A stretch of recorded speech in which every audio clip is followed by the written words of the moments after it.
How's it going, folks? Brian Kusko here at Triple B. And today we're going to be talking with Gavin Bowe. Now, Gavin has been working with reticulated pythons for a long time. And he's also been attending Tinley Park since Tinley Park was just an idea. Also, we're going to take a look at a cow reticulated python. You're watching Triple B TV.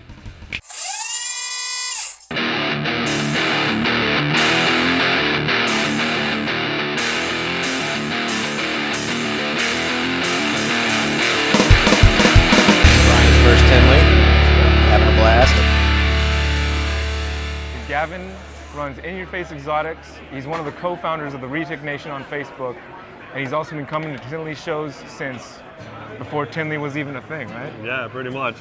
So he's got a lot of experience here, and he's been working with Retics for a long time. So what has been your experience with Retics from the How did you get into snakes?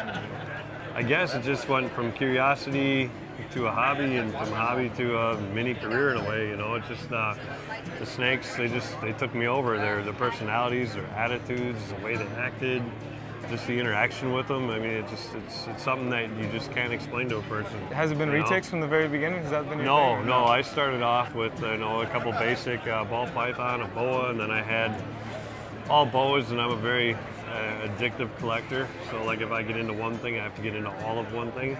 So like I had, every kind of boa there was when there were no boa morphs. So I had like Guyanins, the Surinams, Peruvians, blacktails, bred those. I went from those to anacondas, which was not a great move.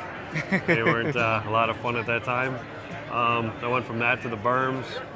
And the berms, I like the size of the berms, I like the attitude of the berms, but they were really hard to keep, very easy to get sick. Just a lot of things happened with them, and then I got my retics, and it was back when it was just wild type retics. It wasn't even, the only morph was tiger.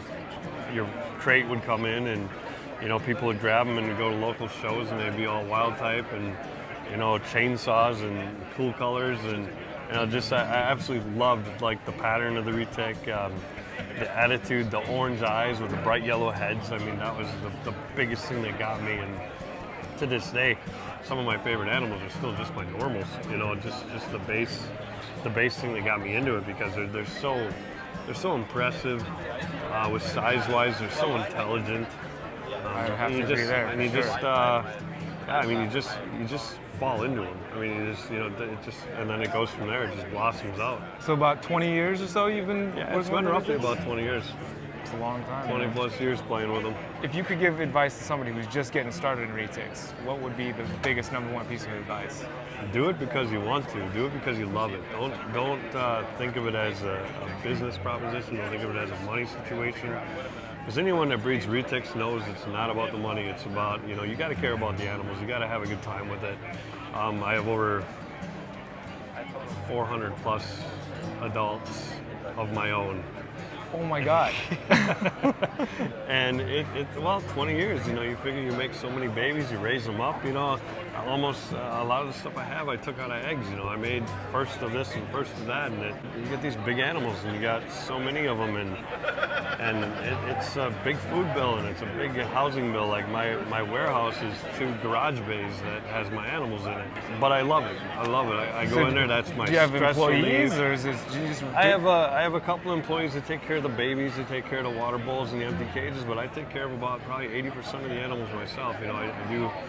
I do cleaning. I own a tattoo studio, so I do that full time, and then at night I decompress. I work from I go in the tattoo shop about 1 in the afternoon, and I work until midnight, 2 a.m., and then I go to the snakes for a few hours and just decompress and clean cages. And I usually don't get a lot done because I'm always playing with them or messing with them or doing something else. It's just that makes sense to me. It's a labor of love. It really is, and it's like, and that's my time. That's my time to kick back and relax and enjoy what I have. And there's so much and so many different morphs and so many different kinds and attitudes, and and like my fun ones are the ones that want to kill me, but I just love messing with them because that's what you do. Right. There's nothing learn like to feel out the poking a bear animals with a stick.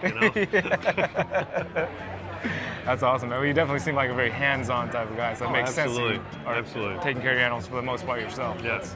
But with that many animals, that's quite a feat. Well, the thing is, taking care of them, I've got it down to such a science where it doesn't even really work that much anymore. Like it's I've got it down to, you know, I do this row of cages a night, and this row of cages a night, and this row of cages a night, and feed this night or whatever. But to me, it's just, you know, I move them around and I mess with them and I play with them. But then I also get to see, you know, if there's any issues, if they have like mouth problems or eye problems, or if something's wrong with skin-wise, or if they're acting weird, or if there's a cage that isn't heated right, you know. I mean, I can have 10 people working for me, but if they don't know what to look for or what to check, I mean, I don't know how many times I've just randomly like went and checked on an animal just to see how they're doing, and you know, I'll pick them up and they'll be ice cold, and I'll feel the bottom of the cage and the heat panel will disconnect, or they'll be, you know, the cage will be burning up because somehow a probe lodged off and the cage is 115 degrees and I saved an entire rack of retics, you know. It's like, and it just happens, you know. It's like, there's so many times I'm like, wow, like I wasn't even gonna look at that, and it just happens for a reason, I guess, you know. But being hands-on, it keeps me into it. I think if I paid people, or if I had more people like taking care of this stuff, I'd kind of like wean away from it a little bit, because I wanted to have so much interaction. I want to have so much time with them. I want to be able to do so much. Totally. You know? Totally. So, and that's what I think is a big thing with the people getting into it. I mean, there's so much cool stuff you get into, and there's so many options. Like, when I got into retics, it was you bought a retic and you just hope it didn't bite the crap out of you too many times, and you know, you got to tame it down and work with it and deal with it. And now we got these, you know, and now there's over 100 plus morphs that are just like this amazing. This cow thing that's been know? coming out, it's been blowing people's minds. Oh yeah, the cow thing has been like just an upper echelon for years. I mean, Nerd made those and they just blew out. I mean, they just... Speaking of the cow, man, should we have these guys pull that thing out and take a look at it?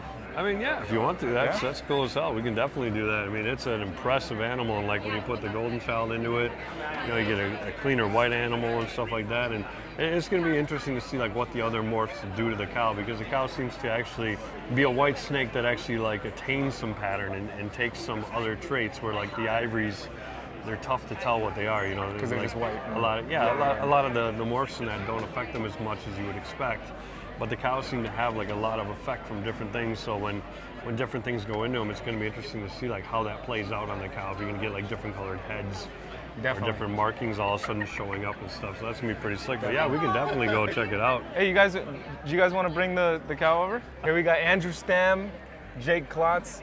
Jake has a channel called JK Reptiles. Yes, sir. Go check him out. He's about to be uploading a lot more videos. He's got a lot of cool retic stuff. So make sure you check these guys out. I'm gonna get out of the way so you can see the cool animal.